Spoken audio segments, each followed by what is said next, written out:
Okay, hi everyone, and welcome to the EHU Careers Calling Again today. I'm Emma Bernatti, one of your careers advisors here at Edge Hill. So, I'm just going to go through, before we get started for the 1:15 session, we just wanted to kind of take the opportunity to show you some of the resources from our previous EHU Calling events, and I know some of you may have attended that, so bear with me if you did. If not, if you did, here's a reminder. Today's event was designed to provide you with kind of updates and information that we feel are key at this kind of current time, in this current very different, although kind of 6 months in now, climate. Our previous event, for those who didn't attend, was a much more practical support event. So that was aimed to equip attendees with kind of tools in relation to how to apply for jobs, where to find them, how to improve your chances of getting through to interview and securing a job. This mostly covered things that we felt students and graduates need prior to applications. So, sending out a CV, going for an interview, setting up a LinkedIn profile. And these were all covered in the last session. And we also had sessions explaining where to actually look for graduate jobs. There's a lot more places than you would think. And I think sometimes people get trapped looking at Indeed and maybe the bigger websites that they know about, and actually there's a lot more places to look at.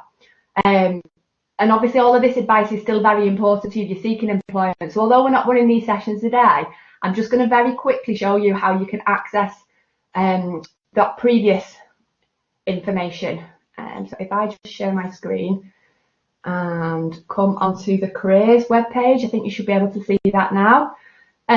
So if you've not found it already and you want to look at those previous sessions, if you Google Edge Hill Careers and come into where it says workshops and events,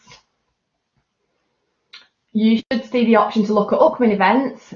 So obviously that's anything that we're getting kind of adding in the next few months to deliver. But within the past events, what we've started to do is add in recordings of things that we've delivered that we think are useful. So this first box, past masterclasses, is where everything that was held at the EHU Calling event is hosted on the website. So you'll see as it slowly loads, there are video links to some of the sessions I've just mentioned, where to look for graduate jobs, using LinkedIn, graduate recruitment update, it kind of carries on. And towards the bottom of the page, sorry for the scrolling, there's an option to ask questions. And there's also some kind of FAQ resources. So they were built from questions asked during that event. So if you've not accessed that area already, please do, because that's kind of, I suppose, an addition to what we're delivering today.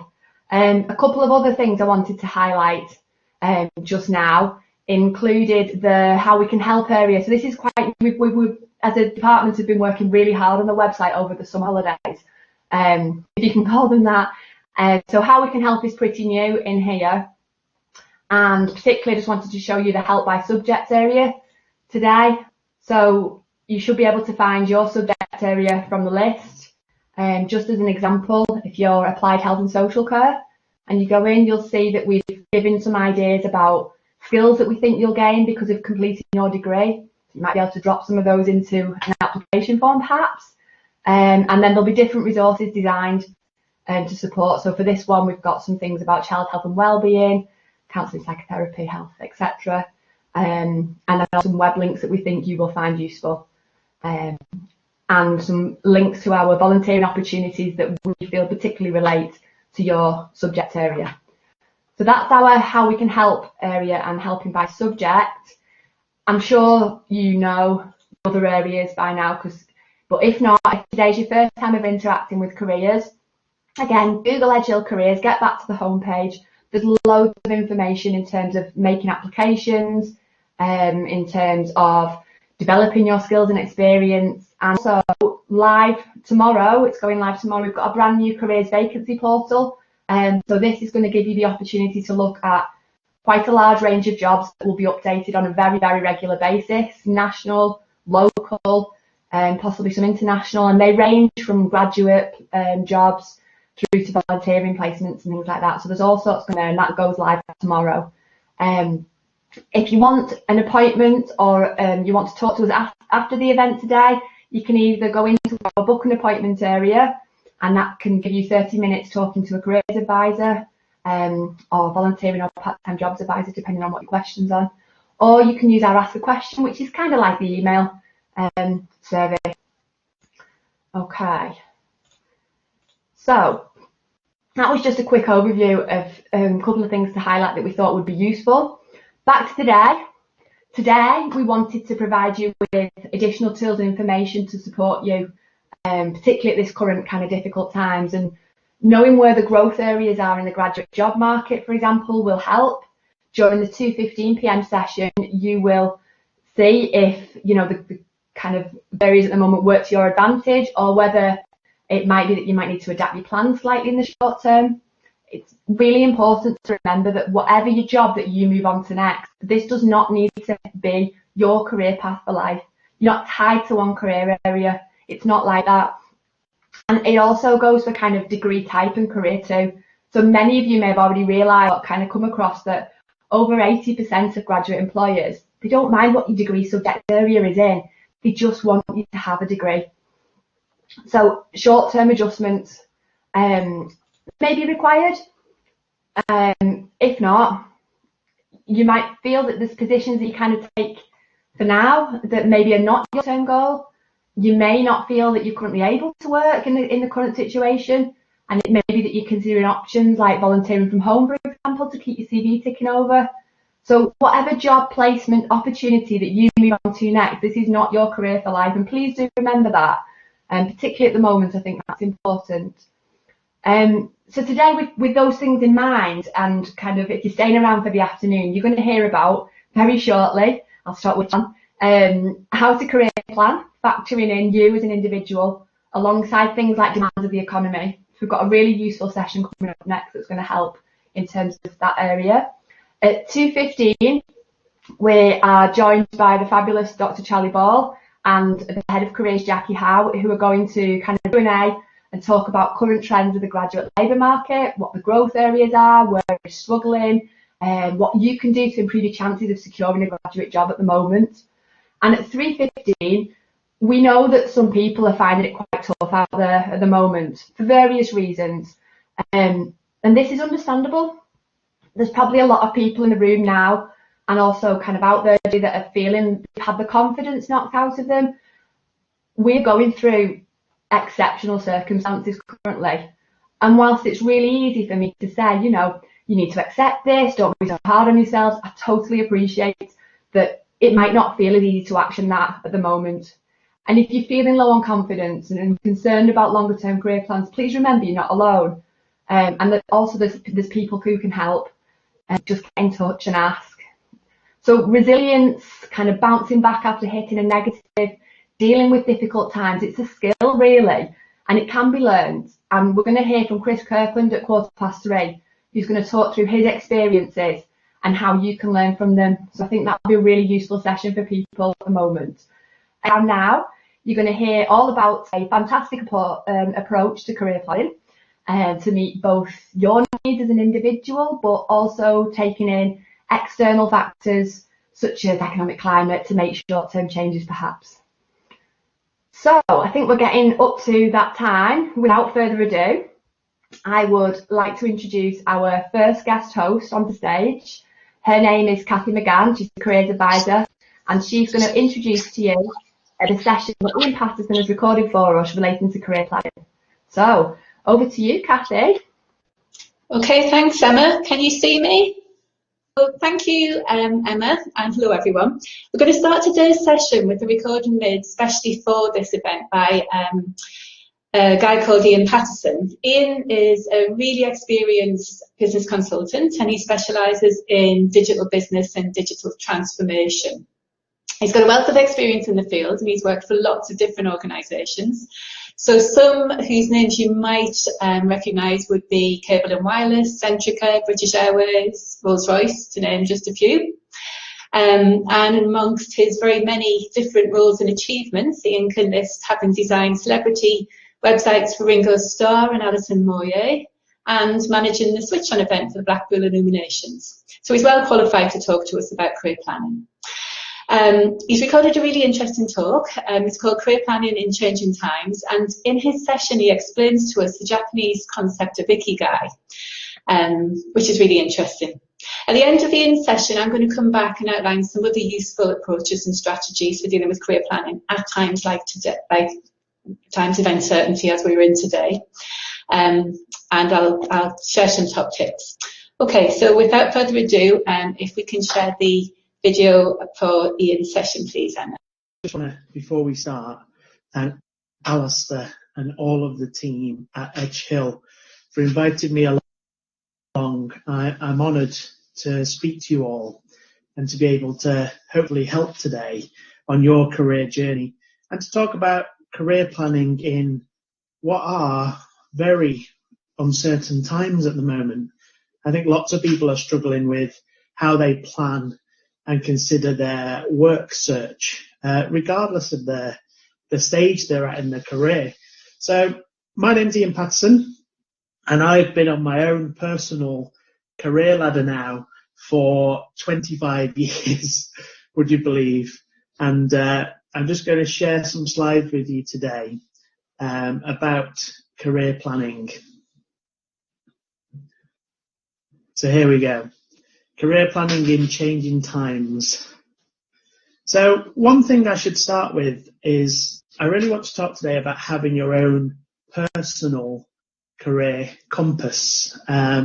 So this is by no means a promise from me in terms of a get hired quick scam or scheme. It's not about that.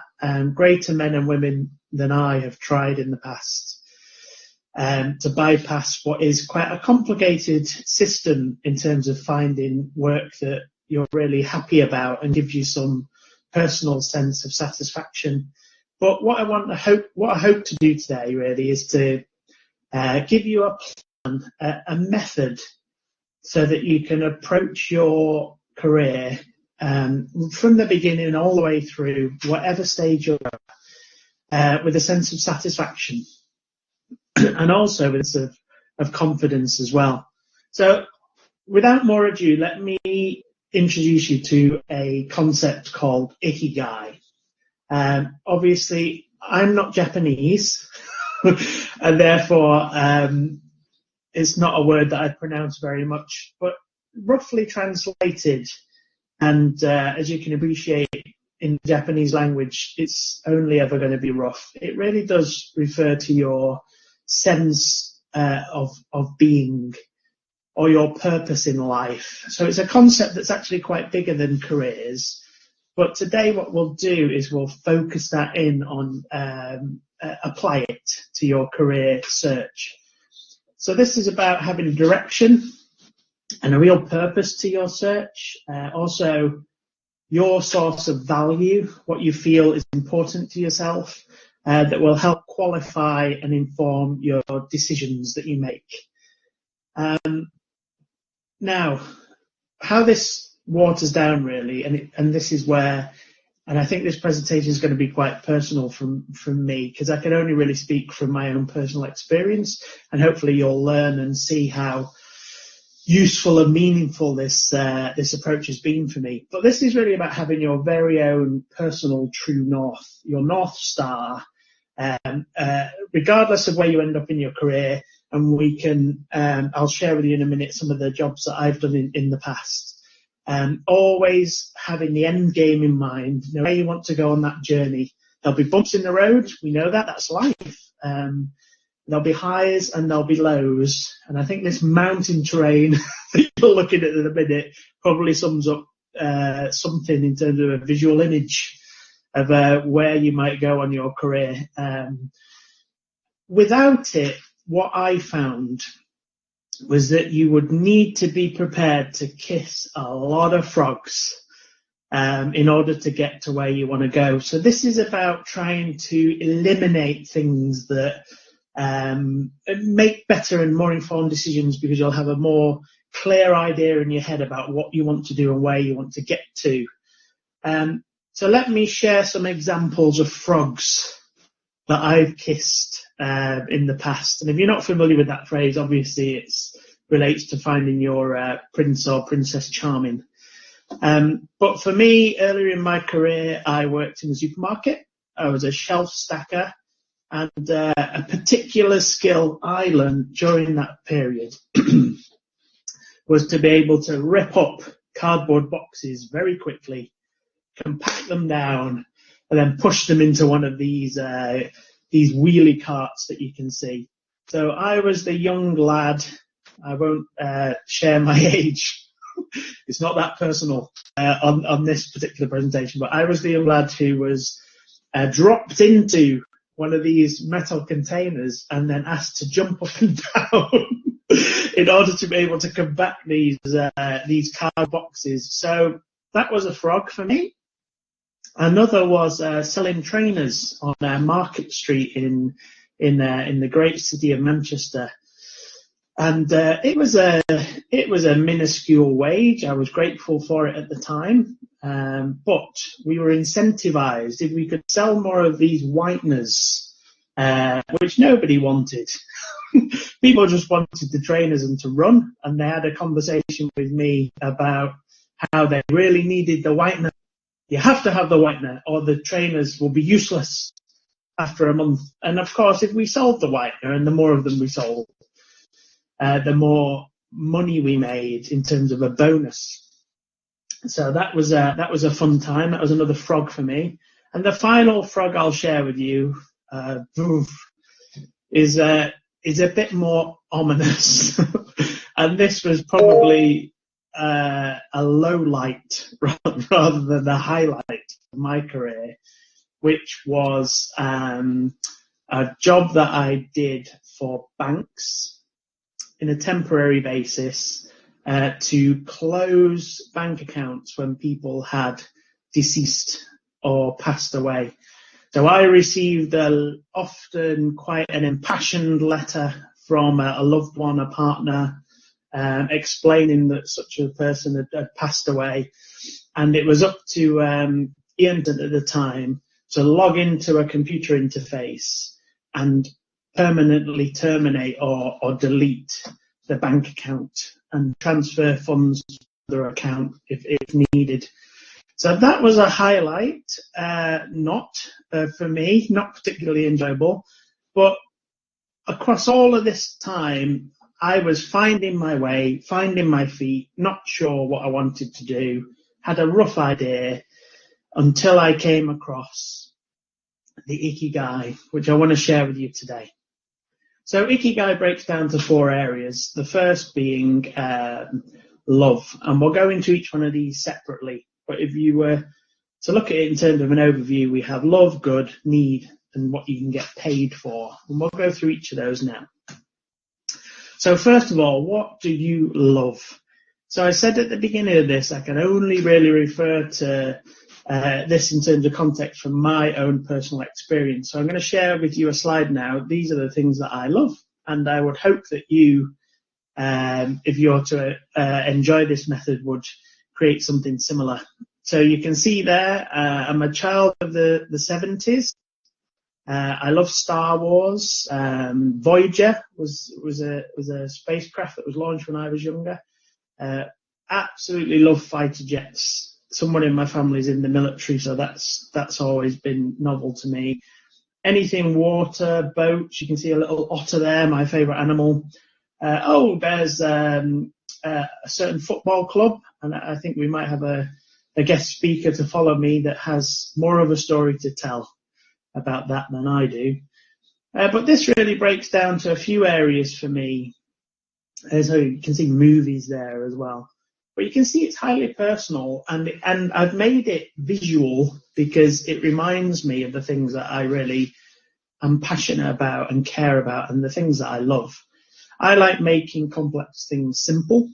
I'm a designer, but that doesn't mean anything in terms of describing what I do. I enjoy design, whether it's for hobbies or for work.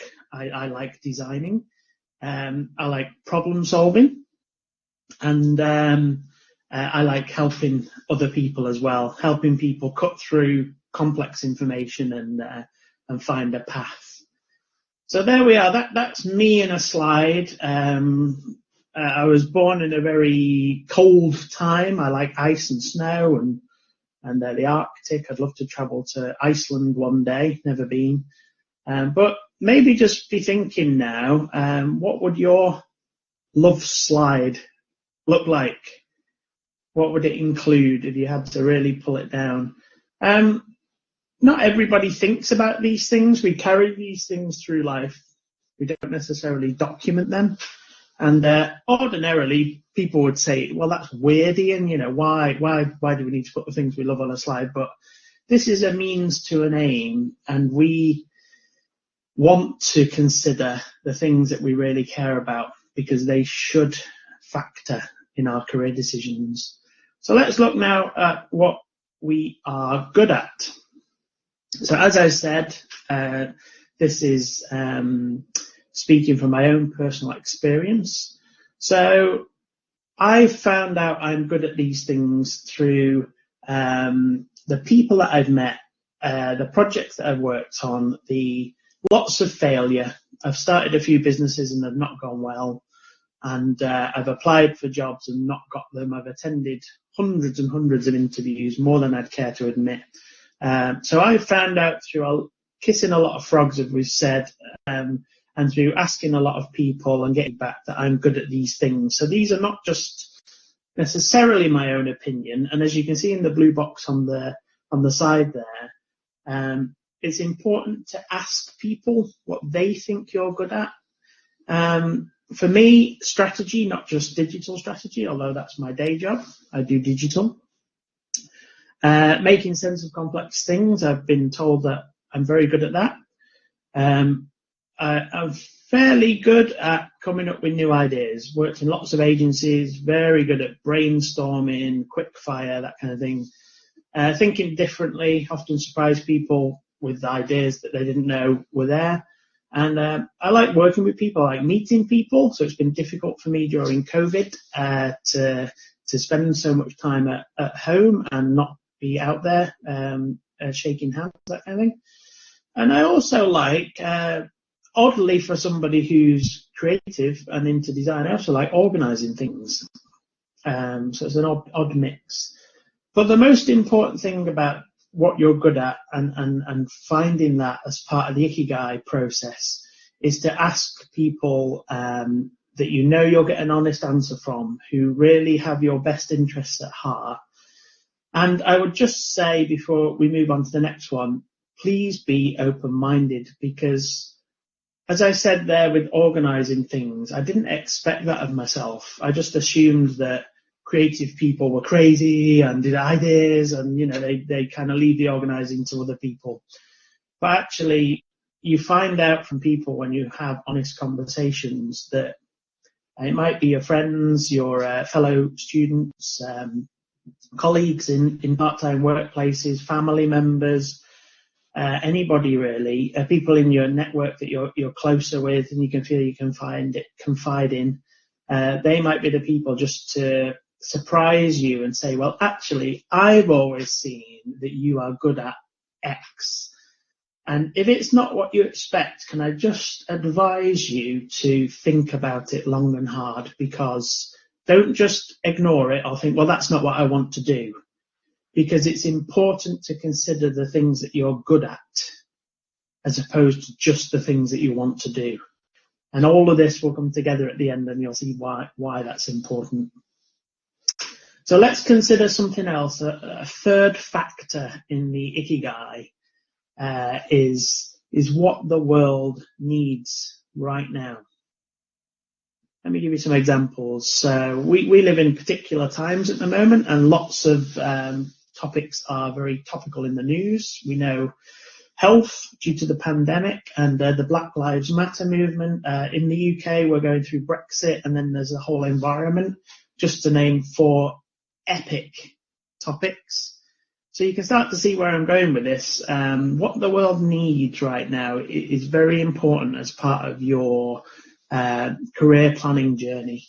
It would be remiss of you to not consider that, given if you were thinking just, well, the only things that matter to me are the things that I love and the things that I'm good at, and yet the world didn't need any of that, then then you may have a problem trying to find income based on that.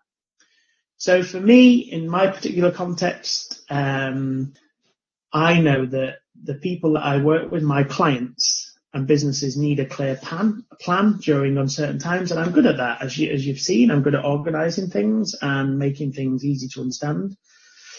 People also want to work with others who are honest and have integrity and are fair. There's a big drive at the minute for good communications, as you know. Just some recent news examples with how the government communicates COVID announcements. Communications are very important and highly valued. It's what the world needs. In my world, in digital quality content, there's a thing called the content economy, if you have experience of digital, and there's always a need for high quality content. So that's something that I know the world needs. And then there's some particular skills shortages. Cybersecurity is one, and also development and coding. Now, that's not something I can do, but it's good for me to know so that I can line up my work with that specific world need. And I could hopefully ride on the coattails of a need and help support that. Now, you might be wondering how I got to all of this. Did I just learn over the past 25 years? Well, I'll share in a moment how I found out these particular things, other than just keeping my ears open and listening to mainstream media. There are some techniques I'll share with you in a moment. So on to the fourth and final component of the Ikigai. And this really covers, what do you feel you can get paid for? So we've covered what you love, what you're passionate about, what you're good at, actually, rather than what you believe you're good at or think you're good at, because we're going to ask people for advice there, and what the world needs. And now we're on to what you can get paid for. So in my particular world, I know that I can get paid for designing strategy. So remember, I love and enjoy design. And I've been told that I'm good at strategy, so designing strategy works well. Consulting links in very well with communications and enjoying being with people. I like to deliver workshops, spend lots of time with people. So teaching, training, workshops, educating works very well for me because I enjoy it so much. I get a real buzz out of that. Also researching, unusually for somebody who likes to meet with people and spend time with groups of people, I actually sometimes like to spend a few days or a week just on my own researching with good old Google, finding things. And then I also know that there's an opportunity in the market to charge a premium for other things like digital transformation. Is one area that's you can charge quite a lot of money for these days, and technology scoping and design and communications are premium services that I know I can charge for. So how did I get to decide these things? I'll share with you in a moment. What I just want to do now is show you how all of these things relate to each other, and we'll go through that very shortly. Remember, love, good, it's about you, your thinking and your close contacts, and what the world needs and what you can get paid for. Remember, some research is going to be needed, and I'll help you, give you some tips on that shortly. So here we are. This is a Ikigai map, and if you were to Google Ikigai, and I hope you do, feel free to after this, you may feel you've got all the information you need after I've finished, or you may well want to go and have a look for yourself. But this is typically what you will find, and this is the Ikigai map. So as you can see, Ikigai is the very center and the cross-section of all of these four areas. So it's culminating, pulling together what you love, what you're good at, what you know you're good at, what you can be paid for, and what the world needs. But there's some interesting interdependencies between these, and I'll just go through those now. So in terms of what you love and what you're good at, we can call that your passion, and that's really what you find emotionally rewarding. Remember, passion's about emotion, and that's what gets you out of bed in the morning. Next, we will look at the relationship between what you love and what the world needs, and that's what we call your mission. So that's a cause you believe in so strongly that you'd gladly do it for no or low financial or emotional reward. So that might be something like volunteering. You feel that the world needs it so much, and that you're so interested in that from your own kind of heart point of view that you would gladly give away your time to deliver that. For the relationship between what you're good at and what you could be paid for, that's what we call your profession. So that's your paid occupation. That's the thing you can go into work, you can do a 9-to-5 job. Some people might refer to it as a wage slave because, look, hey, you're good at it, but you might not love it. But you know you can get paid for it. And lots of people are in those kind of jobs. I know some people in my family that go into work, they know they're good at it, they get highly paid for it, but there's less job satisfaction in that. And there's certainly no kind of world-based motivation. You don't feel like you're doing any good for anybody outside of you, your family, and the money that you earn. And then the relationship between what the world needs and what you can get paid for is actually what's called your vocation. So you would have seen a second ago we had your profession, and then now we have your vocation. So I really want to make it clear that those are two different things. This is about your suitability for a particular career. This is about long term, not one job. This is about a whole career of different jobs, or an occupation, they'd call it, due to you having an innate skill. So it's just that, and that relates much more to the Ikigai, because it's about thinking long and hard about what's right for you as an individual. So I mentioned earlier that I'd give you some research tips, and these are more around what the world needs and what you can get paid for. This isn't something you can or should feel that you can make up, and it's often the question I get asked most when I deliver this Ikigai method. It's how do I find out what the world needs and what I can get paid for? Well, if you want to invest time in your own career and your own decisions, then you need to apply yourself, in my view, to research. So the tips are, one of the failings I made earlier in my career was to never connect with people that I saw as my competition. And what I mean by that are people on, say, LinkedIn or whichever social platform you use. If there was another digital strategist or digital transformation person, I'd kind of view them with a little bit of disdain and grumble and think, they're on my patch kind of thing. I'm a transformation person and they should, go and do something else. And that was really immature of me in the beginning of my career. And what I've found in the later years, that it's much better to forge relationships and alliances with like-minded people. So I've connected now with lots of international people who do digital transformation. I have contacts in the US, Australia, Europe, across Europe, and in the UK.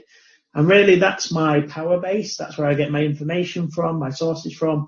That's where I find out what the world needs. That's where I find out what I can get paid for, because I'm more closely associated with the people who do my kind of work. So my suggestion is don't shy away from connecting to people who are like you. Actively find and seek them and forge alliances and befriend them. And that's how you'll get access to this knowledge and information here. Next is identify high quality and credible sources. Now, I don't need to tell you that Facebook and other low grade, like the Daily Mirror and all that kind of thing, they're not going to give you necessarily the information you need. So there's different degrees of mainstream press. There's publications like The Guardian and The Times and, New York Times and that kind of thing. And they're all very credible and highly regarded, but there's also a whole genre and grouping of research sources in terms of consulting businesses, and they deliver very high quality reports, typically on an annual basis, that will be around your area. So if you're somebody who's looking at getting into fashion or textiles, then there'll be reports like state of the industry, global fashion industry reports, and you should look for those, and don't feel like they're not written for you. They are there for you. They're free. You can get access to them. They're credible. They're some of the highest quality pieces of information you can get about what you want to do in your career. So find them, read them, and consider, what are they telling me about what the world needs and what I can get paid for? Look at the job titles mentioned in there, research them further, and really engross yourself in those leading consulting research papers and reports. Some of them might be from government, depending on where you want to go. Some of them might be from consulting businesses. Other ones is job titles. I've always kept my eye on how job titles in my sector change. There are some that stick around, more prevalent, as I've said here, and prevailing. They're the kind of job titles that you might want to consider putting on your CV or referring to yourself as. I've been mentoring a graduate in Ireland, and we've talked quite a lot recently about how we tailor their CV to say things like aspiring strategist, interested in, and then you bullet point keywords of job titles and subjects that you don't have any experience in. But if you do that, then the job boards will scrape your CV, see those things, and consider you, whereas otherwise they might not have.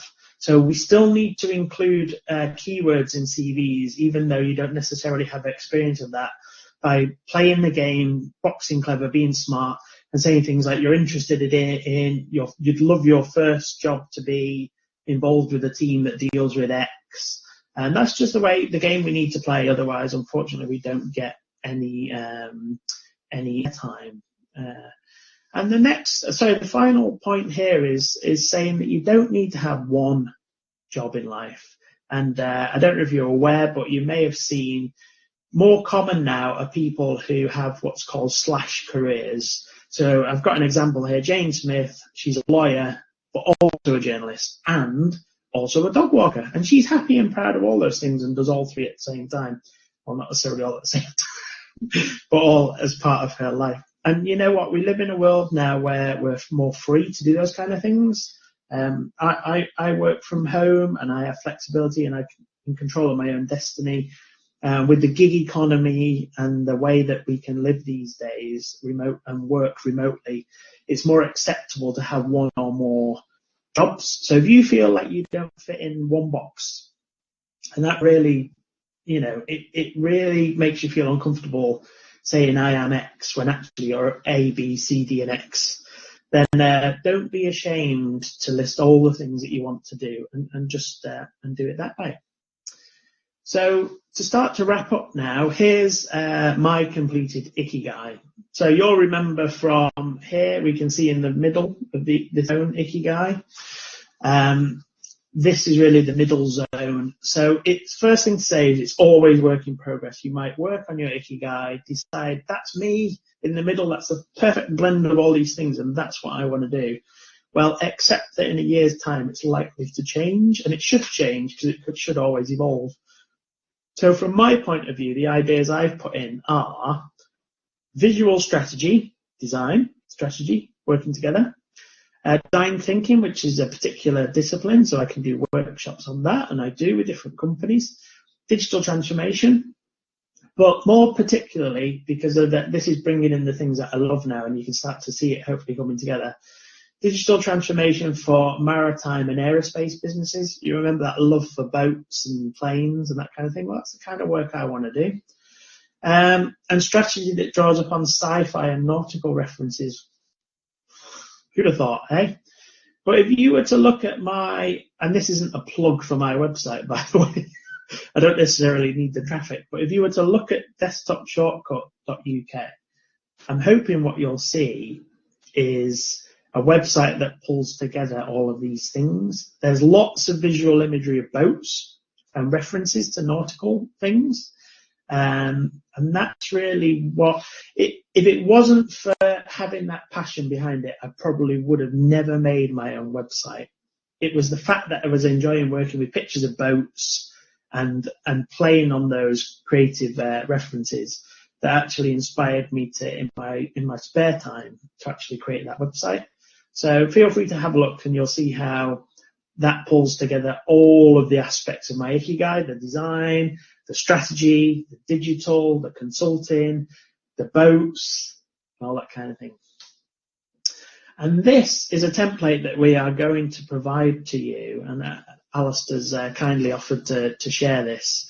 And it's a PowerPoint slide. You can see all the X's there. This is where you can fill in the things you love, good at, need, and what you feel you can get paid for. Obviously, following some important research and conversations with friendly people. So we'll get this across to you so you can do this yourself. And then I'd be intrigued to know what you come up with in that middle zone, your reason for being. So just wrapping up now, getting towards the end, I just wanted to end with this very famous poem by Rudyard Kipling, and it's overused, but I've only taken a section of it. And this is the reason why you would have your own Ikigai. And this poem talks about if you can keep your head when all about you are losing theirs, and if you can trust yourself when everyone else doubts you. And that is where we are with this. There'll be times in your career search where you're not sure about what you want. So if you go to an interview, you'll come across as like you're not entirely 100% either wanting that job or aware of what's needed.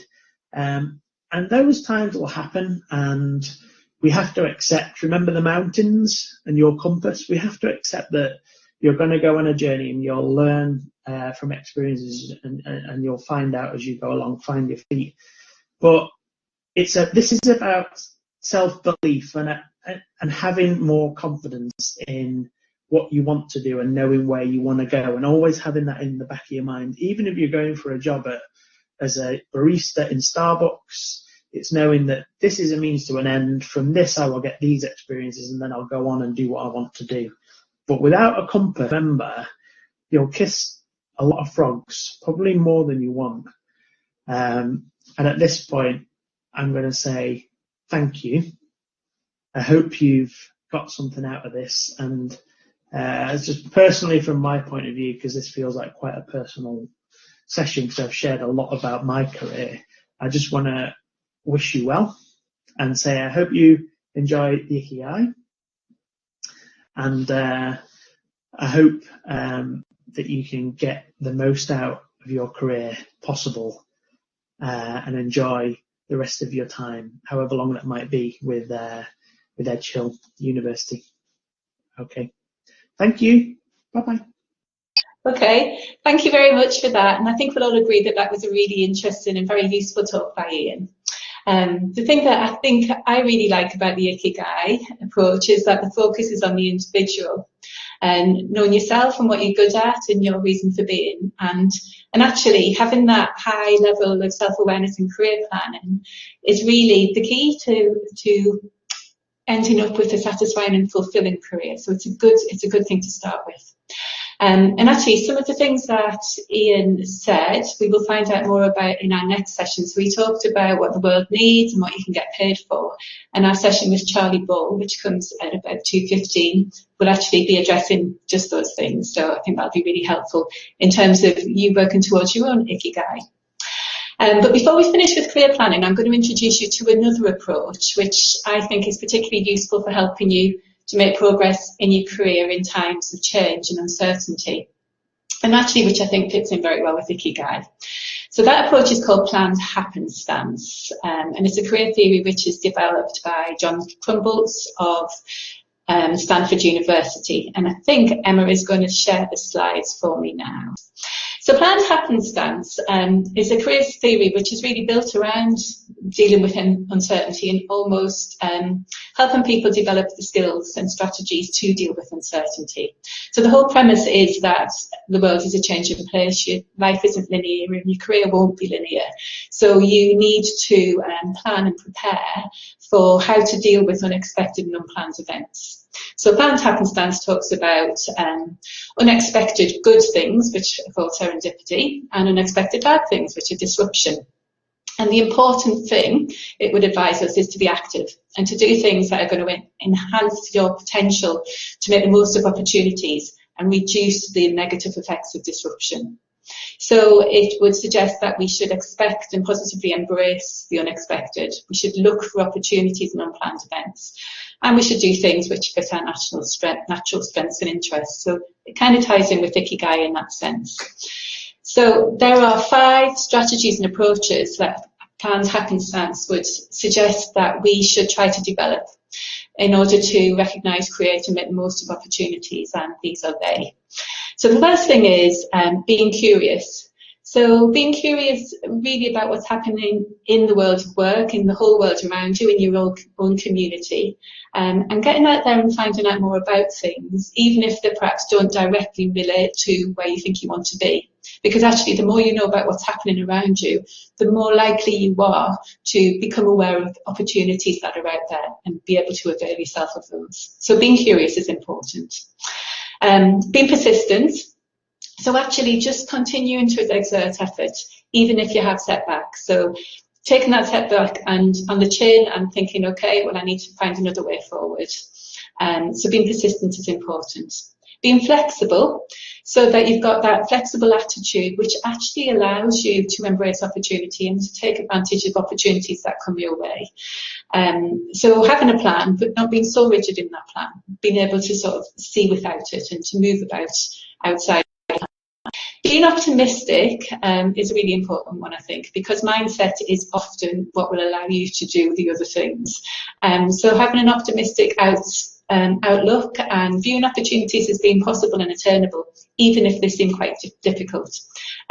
So if you've got that mindset that, yes, I can do this, you will work much harder to find a way to get there. So being optimistic is very important.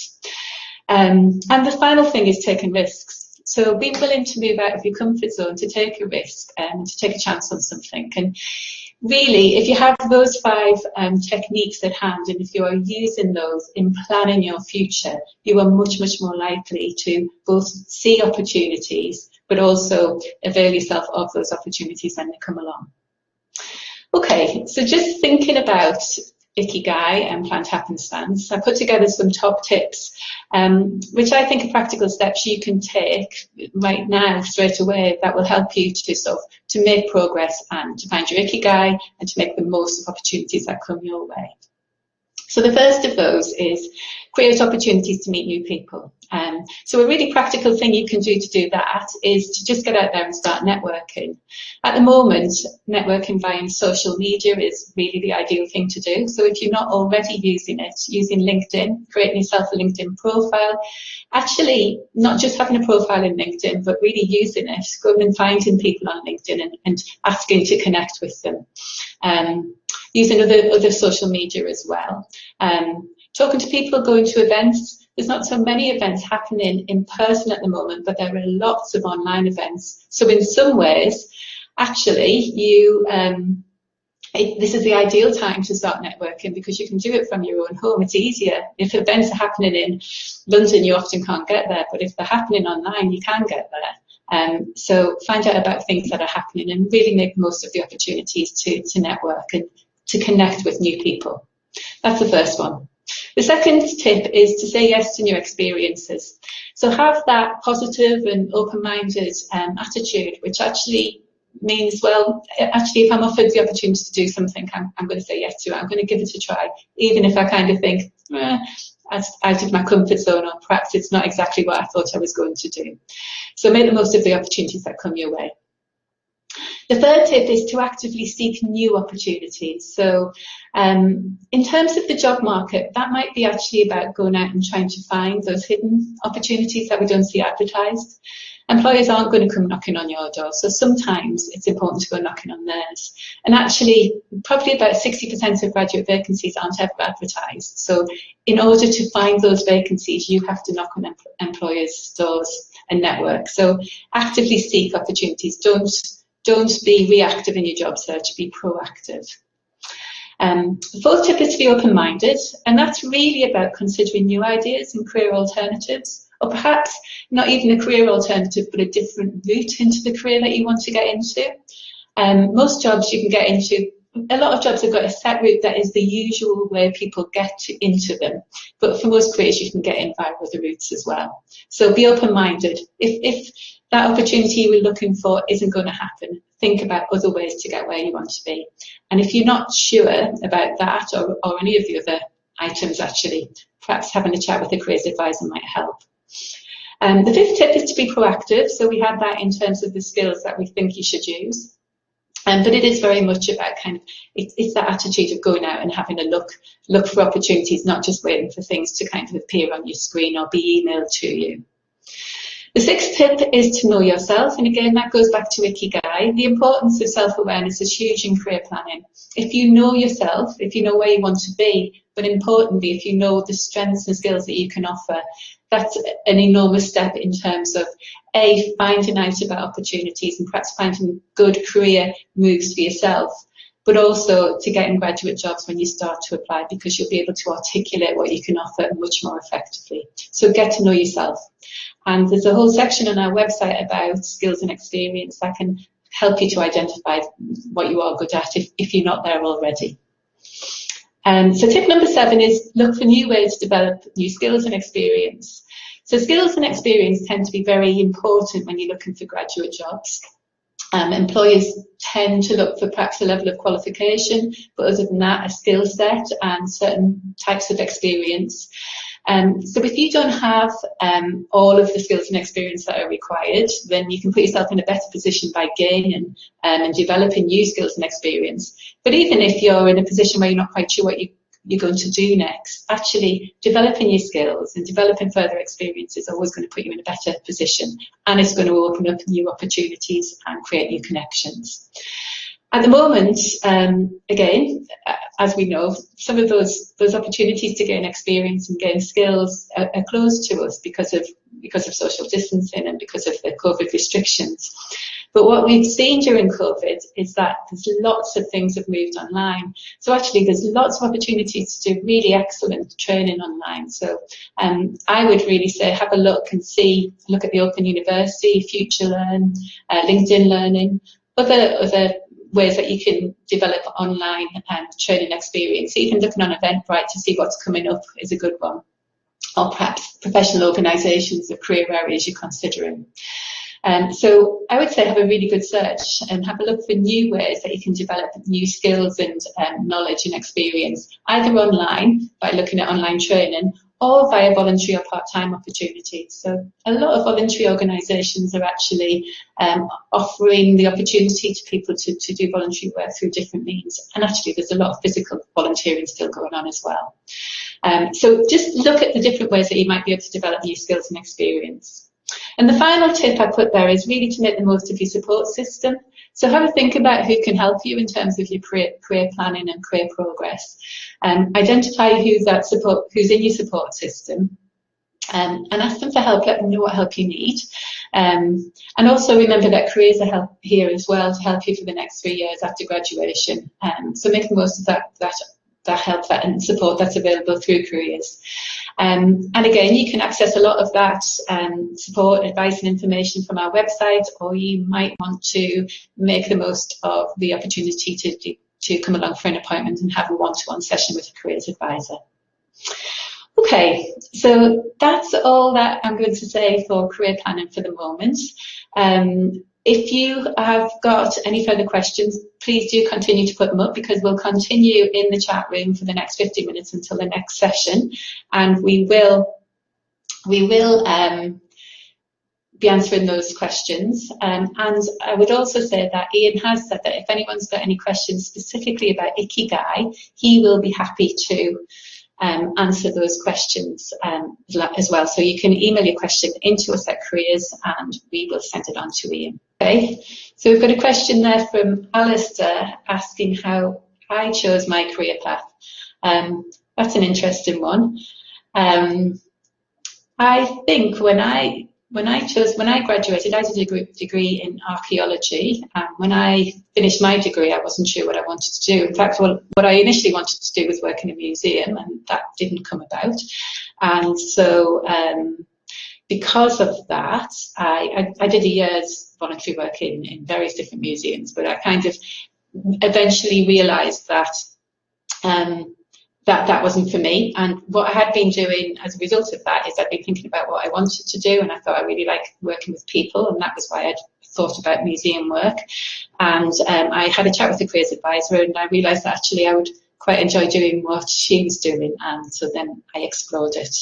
And that's how I came back to do my career. It's really interesting in terms of you using the different career strategies with the Ikigai and also the careers Happenstance. I think it's really important, you know, and interesting from Ian's video and also Kathy's points as well in terms of, you know, how you can explore different career opportunities. And, you know, and sometimes things happen for a reason as well. So whether that be, you know, work experience or, you know, going out doing a short internship or even part-time jobs. And it just kind of like, you know, exposes you to different new environments, I suppose, and as we're all aware, you know, trying to take you out of your comfort zone as well, I think that can be really beneficial, you know, certainly to help you and expose you to different careers. So again, you know, don't be afraid, I think, to you know, go out of your comfort zone and try new things, to see if you actually enjoy that as well. And that's why, you know, we strongly urge you to do some volunteering, whether that's in your first year, your second year, or even in your third year when you graduate as well, and to see if you actually enjoy, you know, these different careers or jobs which you might be interested in. So I think it's really, really important that you know, you think about doing some volunteering, certainly, you know, during the summer or Easter or winter, whenever you've got the time. Thank you.